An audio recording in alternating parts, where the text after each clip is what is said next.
নমস্কার। গল্পসঙ্গীর গল্পের আসরে সকল শ্রোতাবন্ধুকে স্বাগত জানাই। গল্পসঙ্গীর আজকের নিবেদন মানিক বন্দ্যোপাধ্যায়ের লেখা গল্প জন্মের ইতিহাস।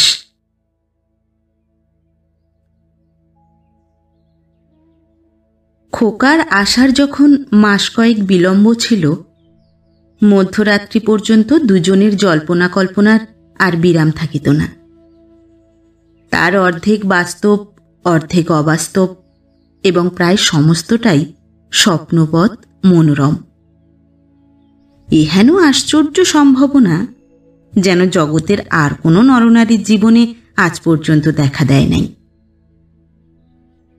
3 বছর ধরিয়া তাহাদের যে অনন্য সাধারণ প্রেম বসন্তের ফুলবনে পথ ভোলা পথিকের মতো লক্ষ্যহীন, দায়িত্বহীন, বাধাহীন অবস্থায় ঘুরিতেছিল, আজ লক্ষ্যের সন্ধান পাওয়া মাত্র সে প্রেম তাহাদের স্বর্গে মর্তে অতীত ভবিষ্যৎ ইতিহাসে সকল প্রেমের মধ্যে অতুলনীয় হইয়া গিয়াছে। লণ্ঠন নিভাইয়া সুলতা তেলের প্রদীপ জ্বালিয়াছে। তাহারা ঘুমাইয়া পড়িবার পরেও ঘরের কোণে এ দীপ জ্বলিতে থাকে।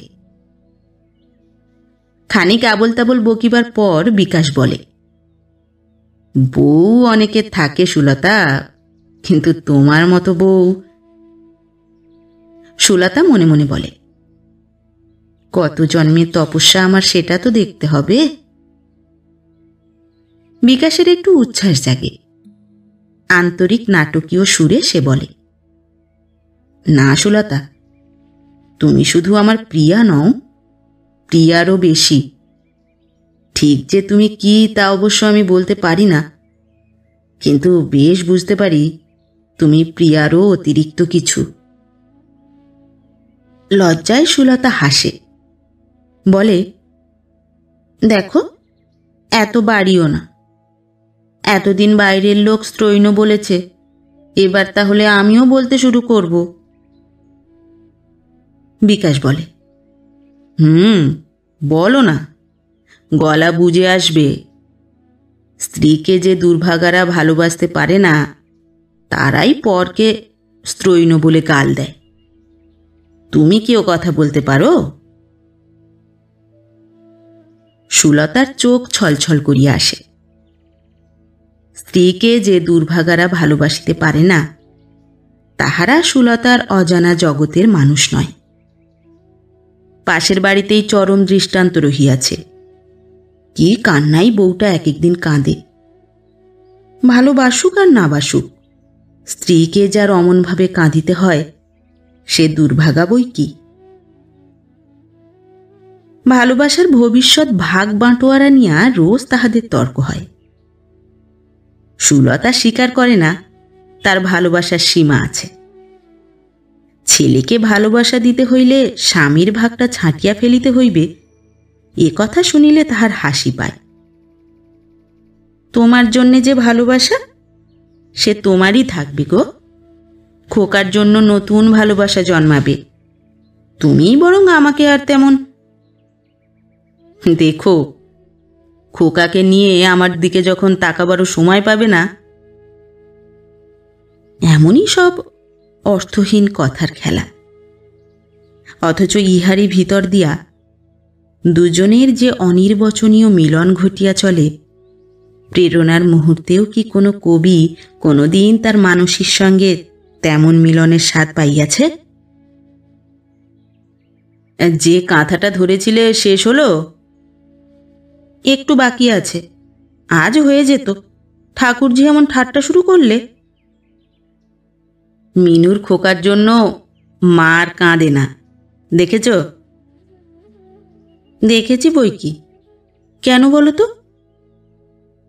তোমার খোকার পথ চেয়ে আছেন। তোমার যে খুকিও হতে পারে, এ কথা কিন্তু মার মনেও পড়ে না। তোমার পরে? আমি হার দিয়ে খোকার মুখ দেখব সুলতা। মা যে হার দেবেন ঠিক করেছেন? ও হ্যাঁ, মনে ছিল না। আমি তবে কি দেব বলো তো? ওর মাকে একটু ভালোবাসা দিও। এমনই ভাবে তাহারা কথার পিঠে কথা গাঁথিয়া চলে। কখন যে তাহা হাস্য পরিহাসে দাঁড়াইবে, কখন গভীর আলোচনার রূপ নেবে, কিছুরই স্থিরতা থাকে না। দুজনের মনেই যেন স্বয়ংক্রিয় গ্রামোফোন ও এক স্তূপ রেকর্ড আছে। কীর্তনের পরেই কমিক গান বাজিয়া যায় এবং গ্রামোফোনের প্রথম শ্রোতা বালক বালিকার মতো তাহাতেই তাহাদের সবিস্ময় পুলকের অন্ত থাকে না। শেষ রাত্রে হঠাৎ সুলতার ঘুম ভাঙাইয়া খোকা কার মতো দেখিতে হইবে এবং কি নাম রাখিলে সমবেতভাবে দুজনের পছন্দের মর্যাদা থাকিবে, এ আলোচনা আরম্ভ করা বিকাশের কাছে কিছুমাত্র আশ্চর্য মনে হয় না। কিন্তু দিন ঘনাইয়া আসার সঙ্গে তাহাদের ছেলে মানুষই আলোচনা কমিয়া যায়। একটা ভয়ঙ্কর বিপর্যয় ঘটিবার প্রতীক্ষায় সুলতার দেহ যেমন অস্থির অস্থির করে, মনে তেমনি একটা একটানা ভয় বাসা বাঁধে। স্বামীর একটা হাত বুকে চাপিয়া সে অনেক রাত্রি অবধি নীরবে জাগিয়া থাকে। বিকাশ তাহার বক্ষের দ্রুত স্পন্দন অনুভব করে। ভয় কি সুলতা? সুলতা আরো শক্ত করিয়া তাহার হাত চাপিয়া ধরে। কথা বলিতে গিয়া তাহার মুখ দিয়া কথা বাহির হয় না। আত্মীয় পরিজন সকলের মুখে অল্প বিস্তর চিন্তার লক্ষণ দেখা দেয়। বয়স্কেরা মাঝে মাঝে গম্ভীরভাবে নানা রকম পরামর্শ করেন। মন্থর গতিতে আগামী ঘটনার জন্য প্রস্তুত হওয়ার আয়োজন চলিতে থাকে। বিকাশের বিধবা মা কালীর কাছে মানত করেন, ভালোই ভালোই একটি খোকা দিও মা, খোকা দিও, জোড়া পাঁঠা দিয়ে পুজো দেব।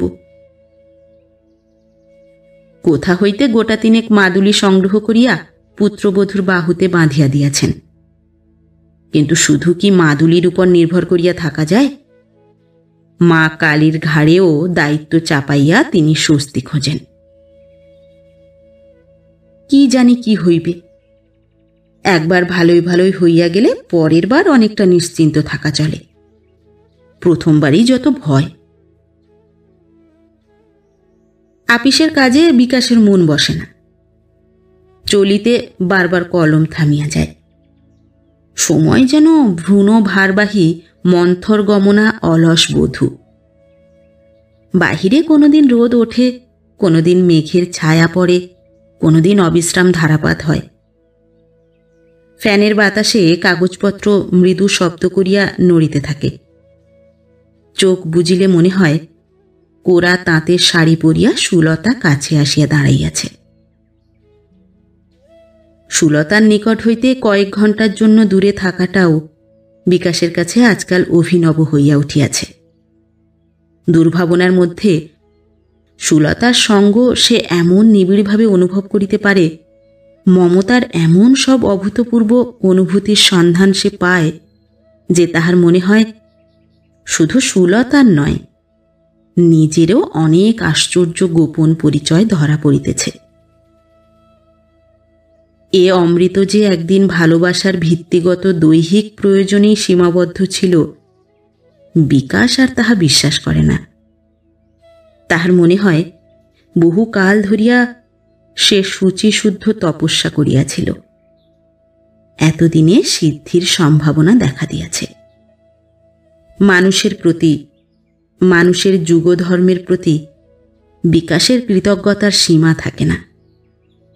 স্ত্রীকে সে আজ সত্যি শ্রদ্ধা করে। সুলতার মনে হয় সে যেন নেশা করিয়াছে, আনন্দের নেশা, আতঙ্কের নেশা, প্রাণ ধারণের নেশা। স্বামীর অতিরিক্ত ভালোবাসার কথা একান্ত বসিয়া ভাবিতে গেলে কোথায় যেন তাহার একটু বাধিত। মনে হইত ইহাকে প্রাপ্য মনে করা অনুচিত, এত বেশি করিয়া পাওয়া অন্যায়। আজ আর পাওনার কাছে দাবিকে ছোট মনে হয় না। নিজের মূল্য নিজের কাছেই সুলতার আজ অসম্ভব বাড়িয়া গিয়াছে। দুপুরটা ঘরে বসিয়া কাঁথা সেলাই করিতে করিতে অলসভাবে দেওয়ালে ঠেস দিয়া সুলতার চোখ বোজে। এই ঘরে সে 3 বছর ধরিয়া বাস করিতেছে। 3 বছরের ইতিহাসে এ ঘর যেন ঠাসা, বাতাসে যেন পুরানো মাটির গন্ধ। এই ঘরে তার প্রথম স্বামী স্পর্শ জুটিয়াছিল। সেদিনের বুক দুরু দুরু পুলক আবার ফিরিয়া আসিয়াছে।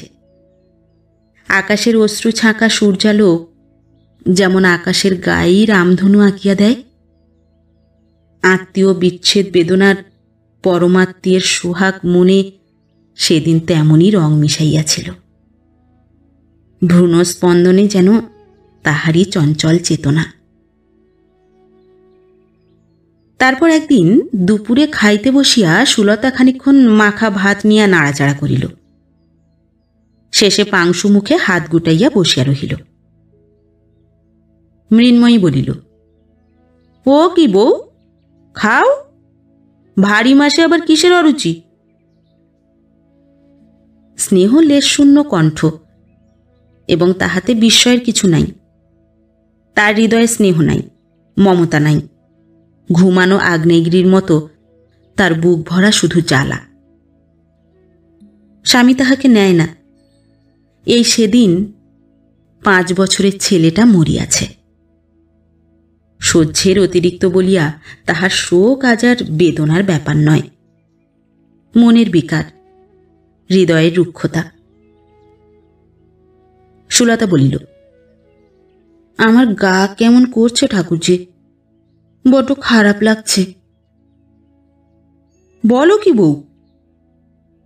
বলিয়া মৃন্ময়ীর যেন বিস্ময়ের সীমা রহিল না। ক্ষণকাল একাগ্র দৃষ্টিতে সে ভাতৃবধূর মুখখানি নিরীক্ষণ করিল। কতকাল পরে তাহার শুষ্ক চোখ দুটি আজ আবার জলে ভরিয়া উঠিতে চায়। মুখ ফিরাইয়া নিয়া হঠাৎ অনাবশ্যক শব্দ সহকারে মৃন্ময়ী হাঁকিল, ও মা, মা, শুনছ? বউয়ের শরীর কেমন করছে দেখে যাও। মা পূজায় বসিয়াছিলেন। তাড়াতাড়ি একটা প্রণাম সারিয়া উঠিয়া আসিলেন। বলিলেন, কি বৌমা, কি কিরকম বোধ করছো? কিরকম যে বোধ করিতেছে সুলতা নিজেই তাহা বোঝে না। শাশুড়িকে বলিবে কি?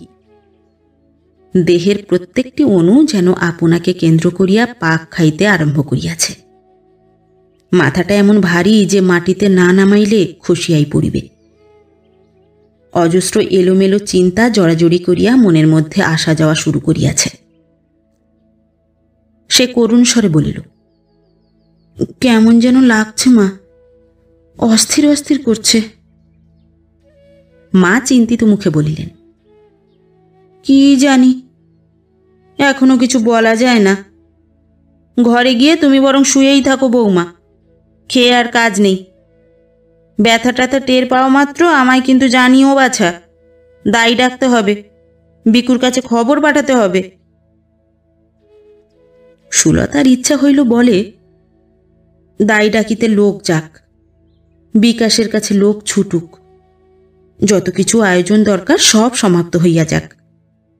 ডাক্তার ডাকার কথাটা তো শাশুড়ি কই উল্লেখ করিলেন না। শুধু দায়ের উপর ইহারা নির্ভর করিয়া থাকিবে নাকি? বিকাশ বলিয়াছে, দরকার হোক বা না হোক, ভগবান করেন যেন দরকার না হয়, প্রথম হইতে একজন ডাক্তার আনিয়া বসাইয়া রাখিবে। কিন্তু সে খবর পাইয়া আপিস হইতে আসিবার পূর্বেই যদি ভয়ানক কিছু ঘটিয়া যায়, সে যদি অজ্ঞান হইয়া পড়ে, যদি মরিয়া যায়। মৃন্ময়ী তীব্র দৃষ্টিতে সুলতার মুখের ভাব পরিবর্তন দেখিতেছিল।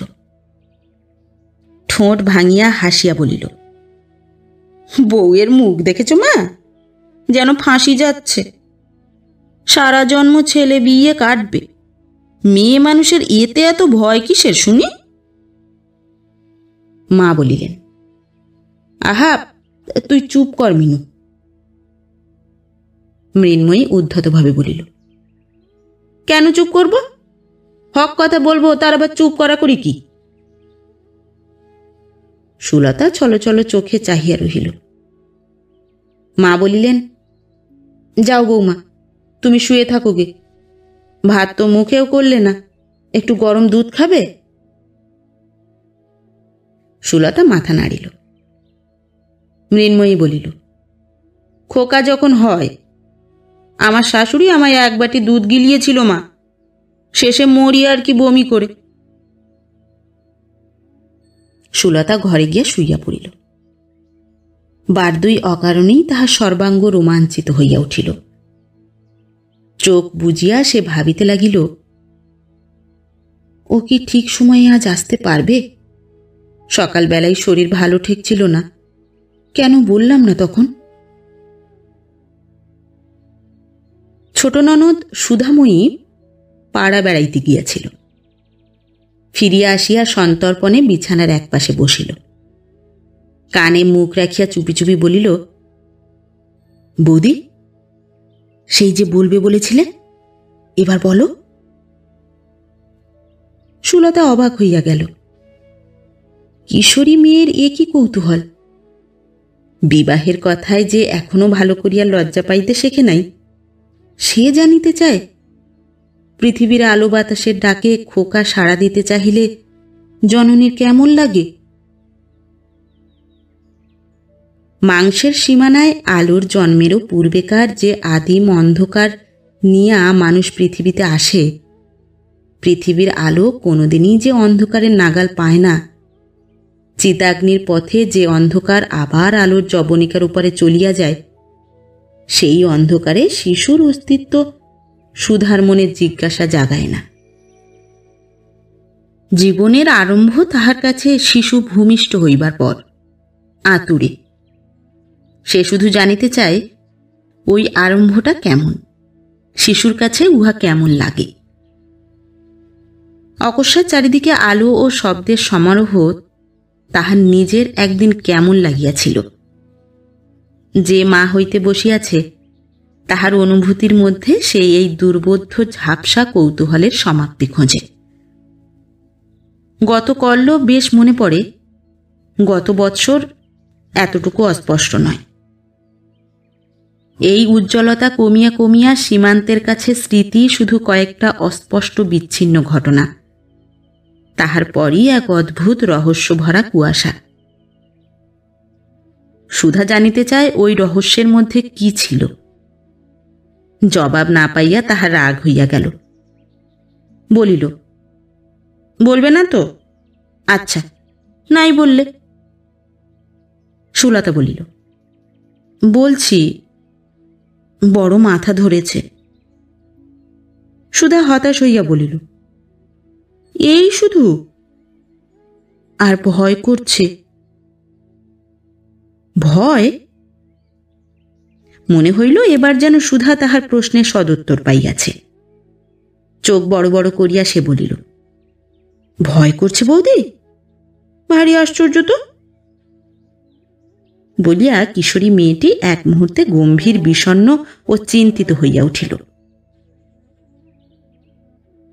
বিকালের দিকে আর সন্দেহের অবকাশ রহিল না যে আজ রাত্রির অন্ধকারেই আকাশে একটি নূতন জন্মতারকা দেখা দিবে। ক্লিষ্ট স্বরে সুলতা বলিল, সুধা ভাই, মাকে বলো ওর কাছে লোক যাক। সুধা বলিল, দাদার আসবার সময় হয়েছে, এক্ষুনি এসে পড়বে। সুলতা খানিকক্ষণ চুপ করিয়া রহিল। বাড়াবাড়ি করিতে লজ্জা বোধ হয়, কিন্তু কি করিয়াই বা চুপচাপ থাকা যায়। ছেলের চেয়ে স্বামীর জন্য প্রতীক্ষা করিয়া থাকাটাই তাহার কাছে অধিকতর দুঃসহ হইয়া উঠিয়াছে। এই কথাটা ইহাদের সে বোঝায় কেমন করিয়া? খানিক পরেই সুলতা আবার বলিল, কিন্তু আপিস থেকে ও যদি কোথাও চলে যায় ভাই, কোনো বন্ধু যদি বায়োস্কোপে ধরে নিয়ে যায়, কি হবে তাহলে? মৃন্ময়ী সারা দুপুর বারবার ঘরের সম্মুখ দিয়া যাতায়াত করিয়াছে। সুলতার এ কথাটা সে শুনিতে পাইল। উঁকি দিয়া বলিল, কি আর হবে তাহলে? পৃথিবীর রসাতলে যাবে। সে পুরুষ মানুষ এসে তোমার কাছে কি করবে শুনি? আমরাও ছেলে বিয়েছি বউ, এমন বেহায়াপনা কখনো করিনি। সে অতীত কথা, মনে হয় এ জন্মে বোধহয় ঘটে নাই। কি যন্ত্রণার মধ্যেও বাহিরে স্বামীর অস্থির পদচালনার বিষয়ে সচেতন হইয়াছিল, আজ তাহা অস্পষ্ট মনে পড়ে মাত্র। সেই খোকা আজ নাই, সেই স্বামী আর খবর নেয় না। অস্পষ্টভাবেও সেই শীতের রাত্রির কথা যে স্মরণ আছে, ইহাই যেন আশ্চর্য।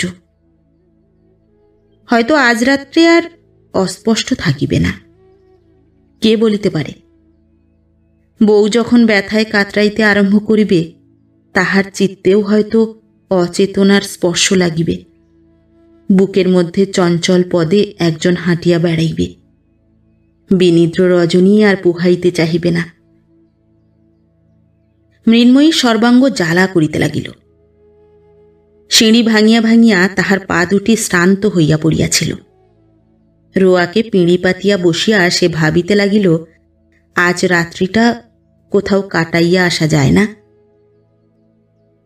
পাড়ার কাহারো বাড়িতে হোক, ভবানীপুরে পিসিমার বাড়িতে হোক, এ বাড়ির সমারোহের সংবাদ যেখানে আজ পৌঁছিবে না। ছোট বাড়ি, অন্দরে গা ঘেঁষা বৈঠকখানা। ভিতরের দিকে দরজায় একটি মুখ উঁকি দিতেছিল। মৃন্ময়ীকে চাহিতে দেখিয়া চাপা গলায় বলিল, বিকুদা বাড়ি আছে? মৃন্ময়ী তীব্র কণ্ঠে বলিল, যান যান আপনি, চাষা। এতক্ষণ অবধি ছাদে রোদের মধ্যে দাঁড়াইয়া মুখে কালিমার ছাপ পড়িয়াছিল, আরও একটু কালো হইয়া মুখখানা সরিয়া গেল। মৃন্ময়ী ধীরে ধীরে উঠিয়া দোতলায় গেল, কপালে সিঁদুর পরিতে। সিঁদুরের ফোঁটার অভাবে তাহার কপাল সুরসুর করিতেছিল। কপালই বটে, সাদা হাড়ের উপরে খানিকটা টান করা সাদা চামড়া ছাড়া আর কিছুই নয়। সিঁদুরের টিপ পরিয়া মৃন্ময়ী আয়নায় মুখ দেখিল। মনে হইল কপালটা তাহার এমনই সাদা যে লাল সিঁদুরের চেয়ে কালো কাজলের ফোঁটা হইলেই যেন মানাইত ভালো। স্কুল হইতে ফিরিয়া বাড়িতে পা দেওয়া মাত্র পাঁচু টের পাইল বাড়ির আবহাওয়া ভয়ঙ্করভাবে বদলাইয়া গিয়াছে। বারান্দায় স্টোভ জ্বলে নাই। বৈকালে জলযোগের কোনো আয়োজন দেখা যায় না। একটা চাপা চাঞ্চল্য যেন চারিদিকে জমাট বাঁধিয়া আছে। প্রাইজ বিতরণের দিন স্কুলে ম্যাজিস্ট্রেট সাহেব আসিবার আগে যেমন হয় তেমনি। পশ্চিমের ছোট অন্ধকার ঘরখানা ইতিপূর্বে একদিন পরিষ্কার করা হইয়াছিল। এই অবেলায় দিদিমা আবার সে ঘরের মেঝে পুঁছিতেছেন। দিদিমার মুখের ভাব অন্ধকার ঘরখানার মতোই সন্দেহজনক। বড় মাসির মুখের রুক্ষতা যেন বাড়িয়াছে। ছোট মাসি বসিয়া আছে মামির শিয়রে। কি শিথিল অবসন্ন মামিমার পা গুটাইয়া শুইবার ভঙ্গি। কাহাকেও প্রশ্ন করিবার প্রয়োজন হইল না। পাঁচু মুহূর্ত মধ্যে সব বুঝিতে পারিল। বইখাতা হাতে বিস্ফারিত চোখে সে সুলতার দিকে চাহিয়া রহিল। উত্তেজনায় তাহার ছোট বুকখানির মধ্যে ঢিপ ঢিপ করিতেছিল। ঘরে সে ঢুকিতে পারিল না। চৌকার ডিঙাইবার ক্ষমতা সে আজ হারাইয়া ফেলিয়াছে। সুধা বলিল, কি রে পাঁচু? পাঁচু সলজ্জ হাসিয়া সরিয়া গেল। বারান্দার মাঝখানে দাঁড়াইয়া সে ভাবিয়া পাইল না কোন দিকে যাইবে। এ বাড়ির কোন ঘরে আজ তাহার কি প্রয়োজন। মার জন্য পাঁচুর আজ সহসা বড় কষ্ট হইতে লাগিল। তাহার দুই চোখ জলে ভরিয়া গেল। তাহার মা থাকিলে মামিমা তাহাকে এমনভাবে শাস্তি দিতে পারিত না। দাইয়ের কাছে খবর গিয়াছিল।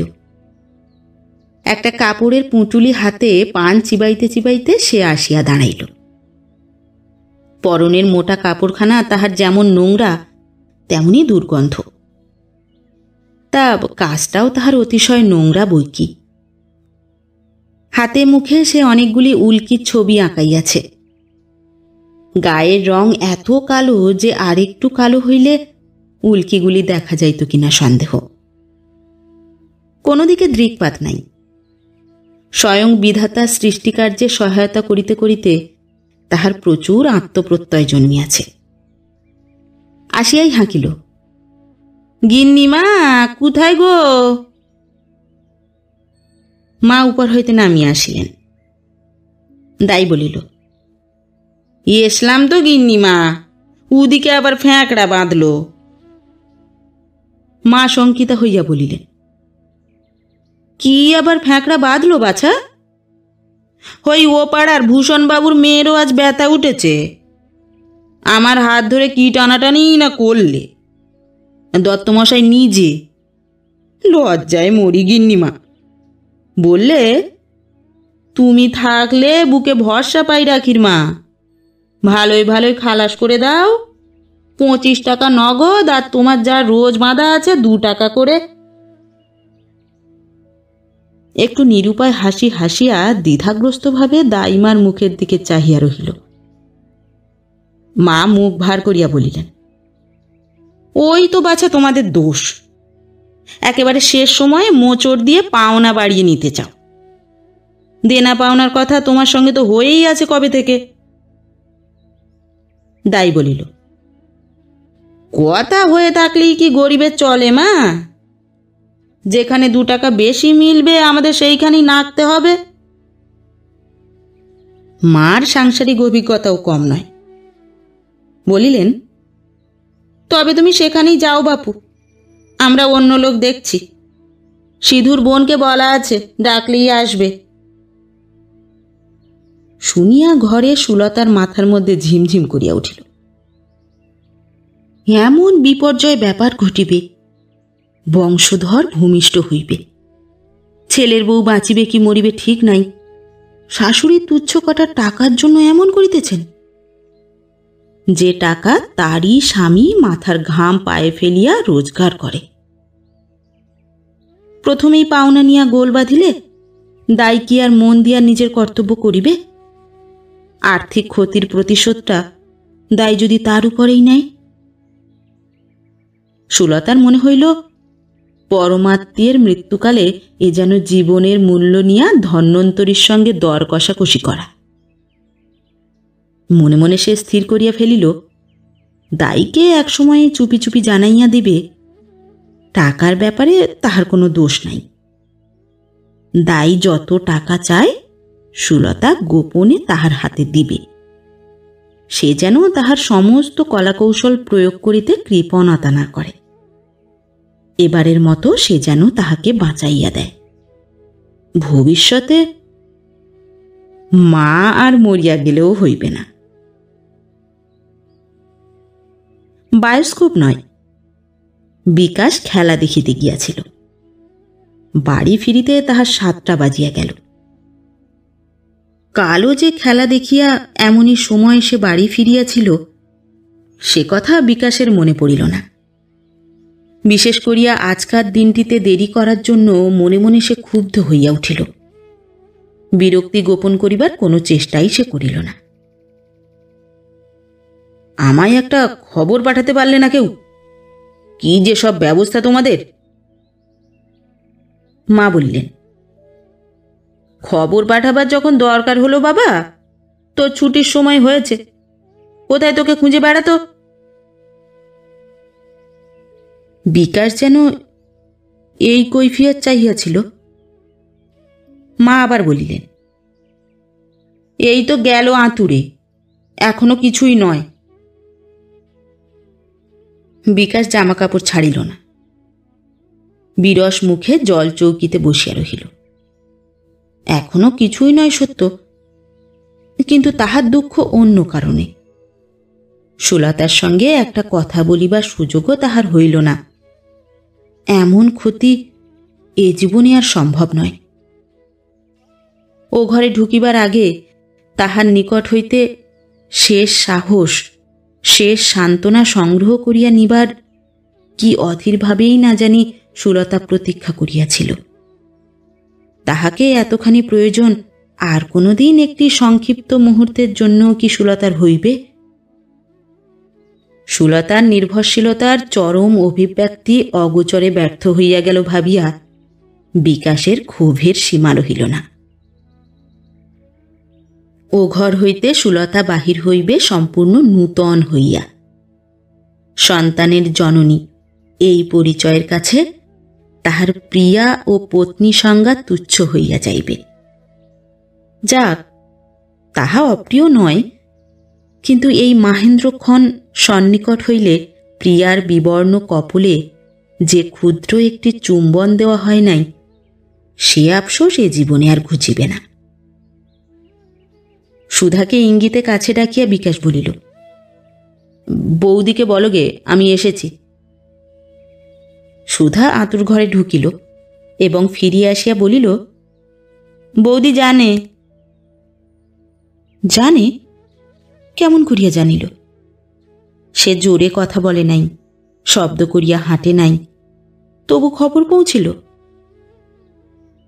বিকাশ চাহিয়া দেখিল ঘরে কি আলো জ্বালা হইয়াছে, জানালাটা পর্যন্ত ভালো করিয়া আলো হয় নাই। আলোর কার্পণ্যে তাহার রাগ হইয়া গেল। সে ভাবিল, আর আধ ঘন্টার মধ্যে ও ঘর যদি ইহারা ভালোভাবে আলোকিত না করে, সে নিজে ডে লাইট ভাড়া করিয়া আনিবে। ভেতরে কে আছে রে সুধা? মা, ও বাড়ির পিসিমা আর দাই। মিনু? দিদির শরীর ভালো নয়, শুয়েছে। বিকাশের বুকের মধ্যে ছ্যাঁত করিয়া উঠিল। এ সংবাদ শুভ নয়। মৃন্ময়ীকে সে ভালোবাসে।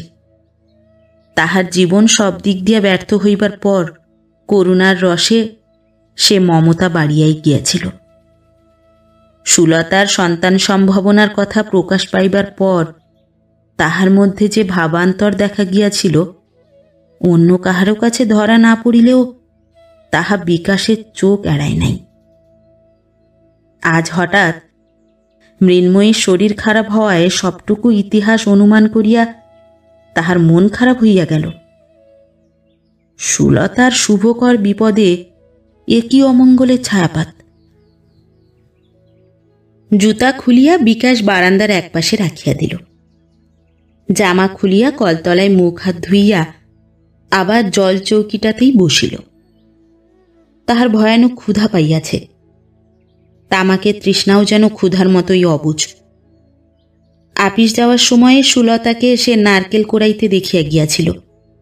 তক্তি টক্তি কিছু করিতে পারিয়াছিল কিনা কে জানে। করিয়া থাকিলেও চাহিয়া খাইতে বিকাশের ইচ্ছা হইল না। ক্ষুধার জ্বালা সামান্য।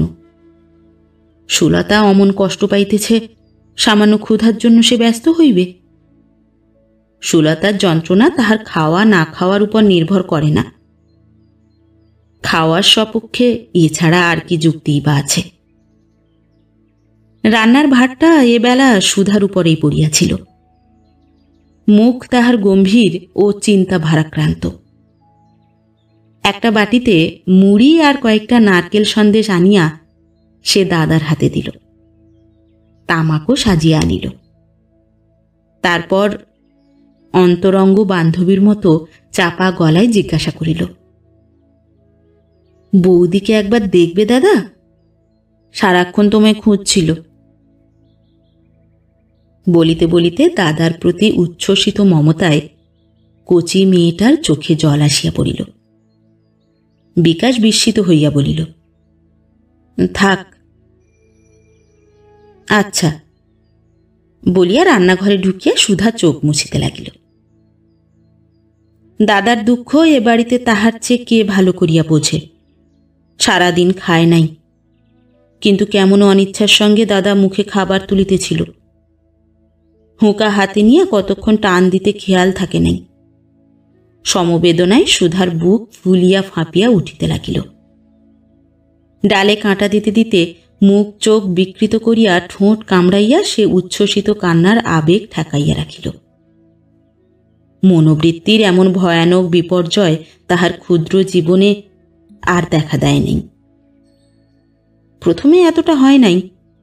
দাদার ম্লান মুখ ও ছলো ছলো চোখ দেখা অবধি সে আর সহ্য করিতে পারিতেছিল না। এদিকে তামাক টানিতে টানিতে চারিদিকে চাহিয়া বিকাশ ক্রমাগতই মনে মনে আশ্চর্য হইয়া যাইতেছিল। এই সময়টির যে কল্পনা সে মনে মনে করিয়া রাখিয়াছিল তার সঙ্গে কিছুমাত্র মিল নাই। সেরকম ছোটাছুটি হাঁকাহাঁকি হইতেছে কই, সমস্তই ধীর মন্থর গতিতে ঘটিয়া চলিয়াছে। পুরাতন কাপড় নিতে আসিয়া মা পরম নিশ্চিন্ত মনেই যেন চাকরকে জিনিসের ফর্দ লিখিয়া পয়সা বুঝাইয়া দিলেন। দাঁড়াইয়া দাঁড়াইয়া বোসগিন্নির সঙ্গে দুদণ্ড আলাপ করিলেন।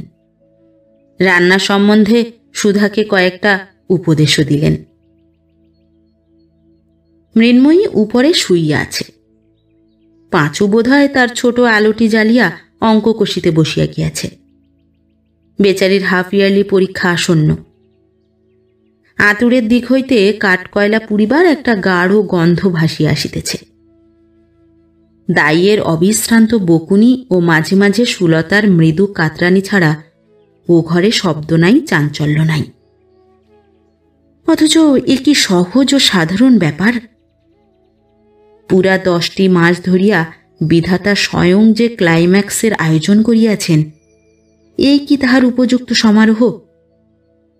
বিধাতার খেলায় তাড়াহুড়া নাই বলিয়াই কি সকলে চাঞ্চল্য পরিহার করিয়া কোনো মতে ধৈর্য ধরিয়া আছে?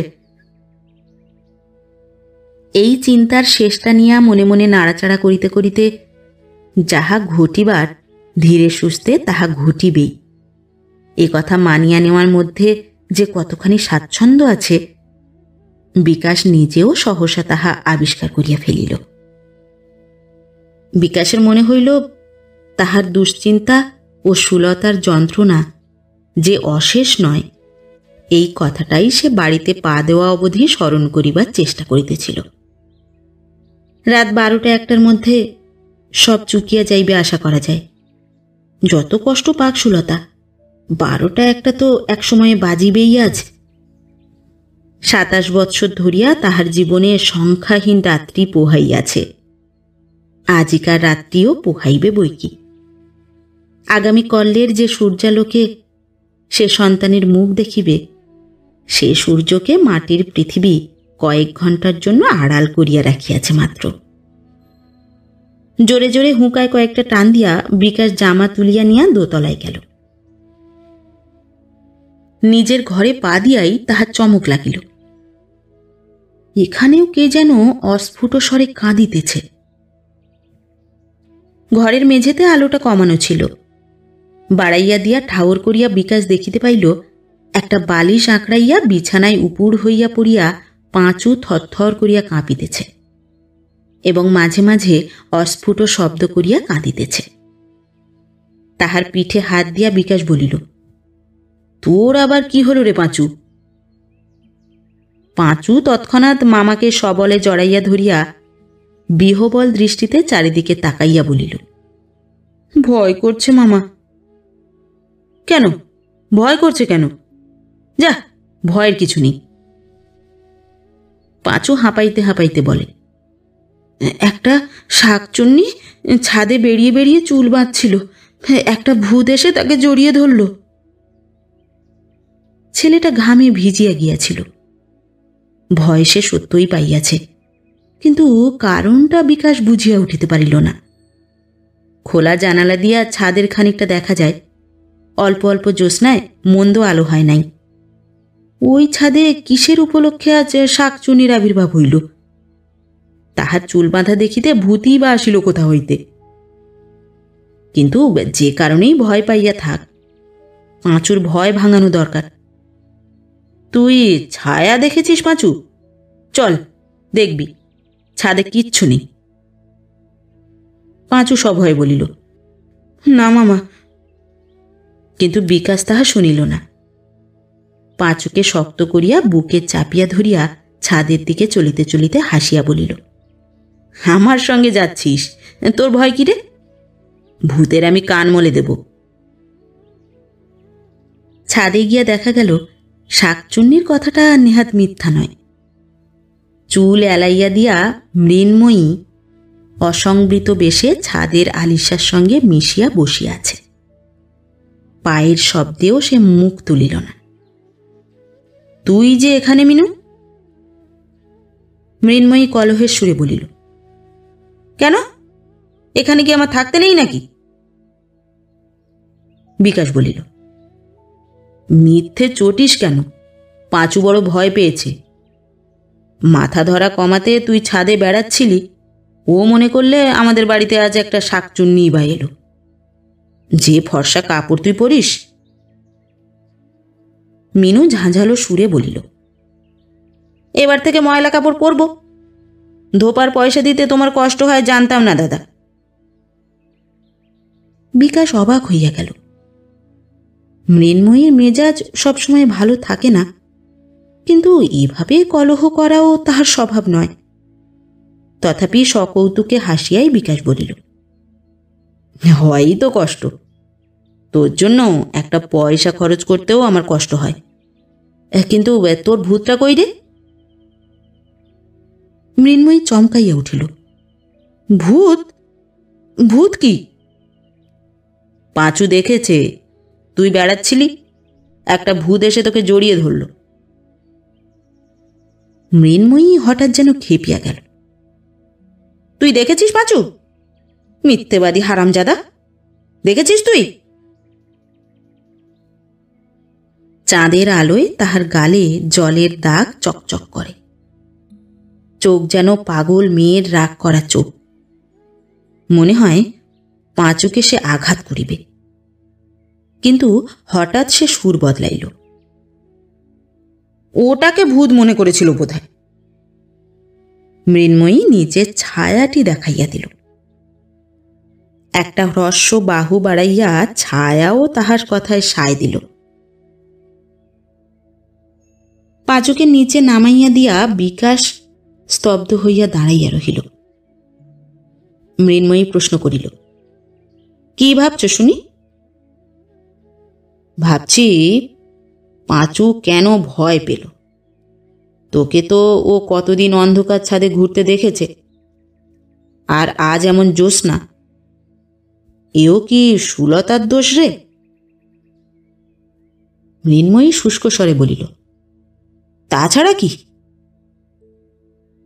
বিকাশ নিঃশ্বাস ফেলিয়া বলিল, চল মিনু, আমরা নিচে যাই।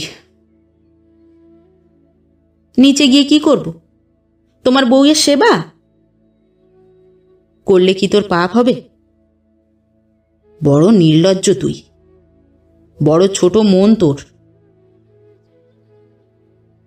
এমন কঠিন কথা দাদার কাছে মৃন্ময়ী জীবনে আর শোনে নাই। সে কাঁদিয়া ফেলিল। বউকে আমি হিংসা করি না দাদা, তোমার গা ছুঁয়ে বলছি, একটুও হিংসা করি না। বিকাশ তাহাকে শান্ত করিবার চেষ্টা পর্যন্ত করিল না। সংক্ষেপে শুধু বলিল, তা জানি, চল নিচে। রাত 9টায় সুলতা চেঁচাইতে আরম্ভ করিয়া দিল। থামিল 11টার সময়, একেবারে অজ্ঞান হইয়া। বিকাশ সভয়ে বলিল, ও কি হলো? মরে গেল নাকি ডাক্তারবাবু? ডাক্তার বসিয়া বসিয়া ঝিমাইতেছিলেন। বলিলেন, যান মশাই, আপনি রাস্তায় যান। বিকাশ মিনতি করিয়া বলিল, আপনি আর একবার দেখে আসুন ডাক্তারবাবু। এমন আচমকা চুপ করে গেল, আমার ভালো বোধ হচ্ছে না। ডাক্তার উঠিলেন।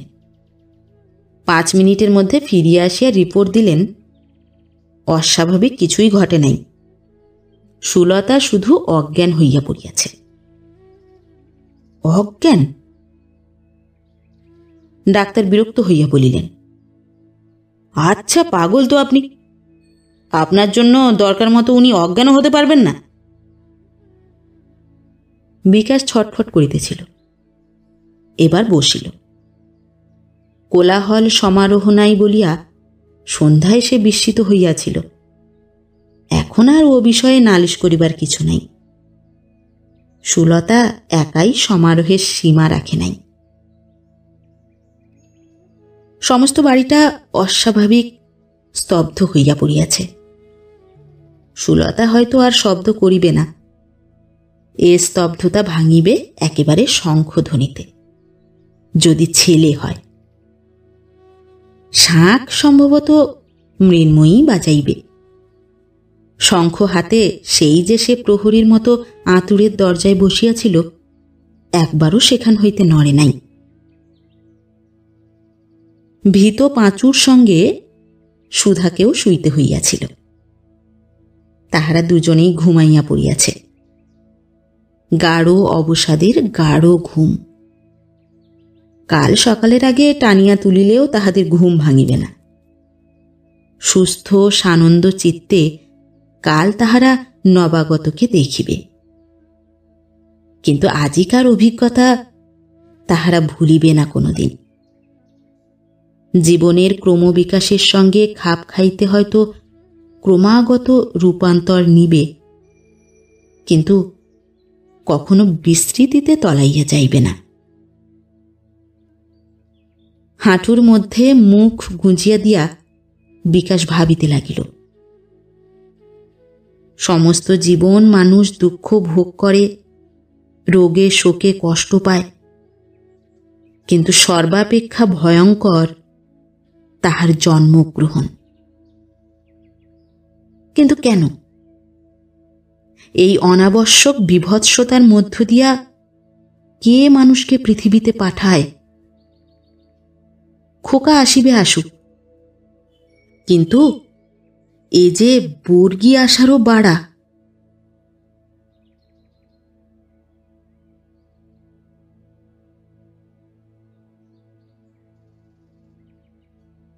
নমস্কার। নতুন একটি গল্প নিয়ে খুব শিগগির ফিরে আসছি। ততক্ষণ সবাই ভালো থাকবেন, সুস্থ থাকবেন। গল্প পাঠ কেমন লাগলো অবশ্যই কমেন্ট করে জানাবেন, এবং ভিন্ন ভিন্ন স্বাদের অডিও স্টোরি শোনার জন্য অবশ্যই চ্যানেলটি সাবস্ক্রাইব করবেন। ধন্যবাদ।